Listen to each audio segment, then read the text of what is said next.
When we look at the Phantom, the character of the Phantom, like the casual film goer, maybe a casual superhero fan who's watched all the Spider-Man movies and all the other Marvel, DC, all that stuff, maybe Spawn here and there.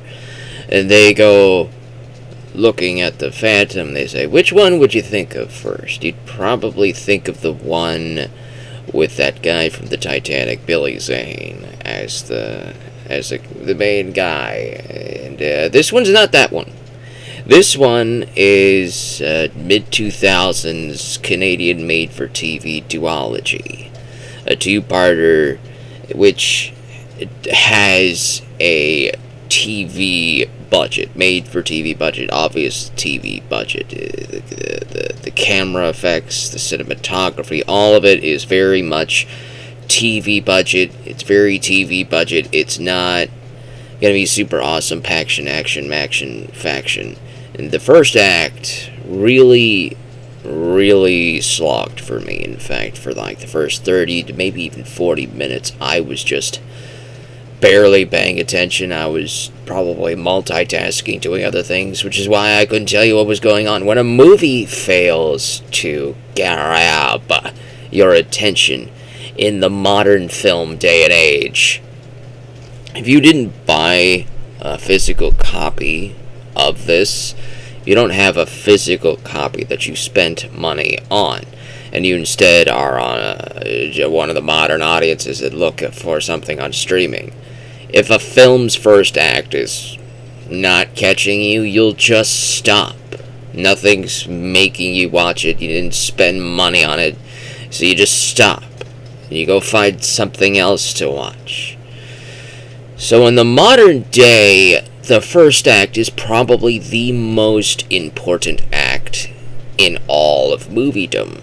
A movie needs a good, strong first act to keep you invested, to hook your attention. And they failed. They failed to get my attention in the first act. They didn't show, like, the main character's father, the previous Phantom, in his last mission before he died. Awesome action hook to hook you in, to go, wow, who is this guy? Wow, is he, what's going on here? Oh, what's going on? There's some intrigue here. And now you want to know, have questions. You have questions, and you need to get them answered. And the only way to get them answered is to keep watching. It's how TV shows hook you. With their, like, modern day TV shows, you put in your Dune prophecy, and they just put up a bunch of questions. They answer one question per episode, and they make you ask 10 more, so you keep watching the next one. It's a lazy trope, but it works. You want to keep watching to answer your questions. The first act of this one didn't answer any questions. I didn't have any questions. In fact, anything that they tried to build about these characters, I didn't really care too much for. And then that might be subjective. Somebody else could come in and say, hey, this first act is pretty fun. It's pretty fun. That's what the glory of an opinion is. The opinion is it's mine. It belongs to me. It's mine and mine alone. It's the one thing that is truly unique for every single human being on the planet. At least I hope it is. Because if you have my opinion simply from hearing my opinion, I am very concerned for you. I want you to formulate your own opinion and do your own investigation and see your own conclusions about how you feel about the movie and all that stuff. Yada. But how's the second and third? Second and third act's okay. Second and third acts is okay. I had to push through it. I pushed through that sleepy first act. And once the second act happens, things start to happen. There's some level of action. There's some intrigue with some suit guys and this corporation. The main villain is played by the guy who played Alex in The Expanse. I like him. He's a very fun act. He's got a funny act. Fun, evil villain character to this. He's probably the one character in this entire duology that has the most talent in acting. Everybody else is kind of just there being a TV actor. This guy is being entertainingly evil. He's very funny. in this entertainingly evil aspect, whatever. But he's fun, and so he's the villain. He's the big corporate guy because it's always a corporation. It's always a corporation. That's how we hook people in. We go like, everybody, oh, we don't like the corporations. We don't like the corporations. So we watch a movie about an evil corporation, and they say, I knew we didn't like corporations for a reason. Let's watch it for the evil corporation to go fall down, and then we could go to Walmart afterwards. Anyways, in the third act, the big bad guy, Alex. I keep calling him Alex because I don't know his actual name. I don't know his actual name. I'm just gonna keep calling him Alex because that's what he was called in The Expanse. Alex, the villain, the big bad guy, ends up losing. He ends up being shot by another board member at the company, the big bad evil people company. I like to call this the Phantom's version of Wolfram and Hart.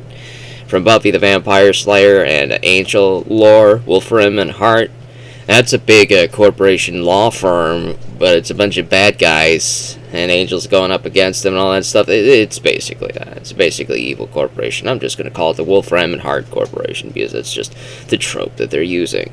So these guys are all like, you're not really helping us out with all of our evil plans because all of your evil plans keep getting stopped by this Phantom kid. So we're going to get rid of you. We're going to have somebody else try to do it until he fails a bunch of times. Then we'll get rid of him.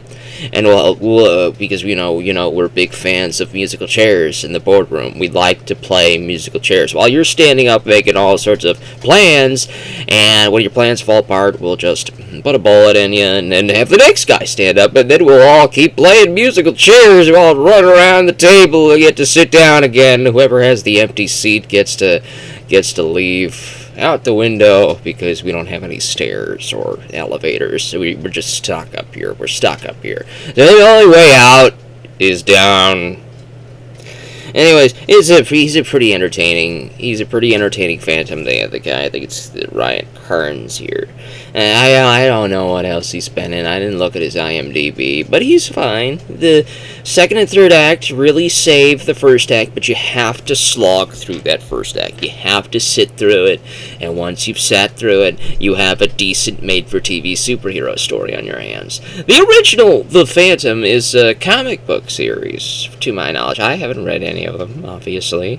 I know nothing about them, obviously. I looked at this and I thought, this screams typical 2000s superhero movie, like Daredevil and Elektra and all that other stuff, and I liked Daredevil. I honestly really liked Daredevil. It was a really fun movie. Elektra was... So I was wanting some good entertainment here, and I got some in the second and third act. You just have to sit through the first act to get it.